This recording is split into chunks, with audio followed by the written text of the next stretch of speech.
Okay geng, ni penyakit misteri ni geng. Oh, servis turbo lah, buat macam-macam. Dia ada bunyi juga. Zing, dia bunyi. Dia tak ada. Okay. Kau naik tu panggil muat. Okay, rupa-rupanya dia tak ada nada ni geng. Pastikan getah ni kena ada dekat sini. Kita buka tak ada, mampu. Patut ada duk cari. Rupa-rupanya gini kan, kena scam. Sebab kereta daripada dia jadi masalah sebab kereta daripada orang lain.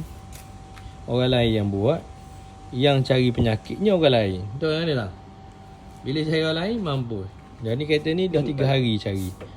3 hari cari penyakit, blow off lah apa semua. Rupa-rupanya dekat sini kan. Ni.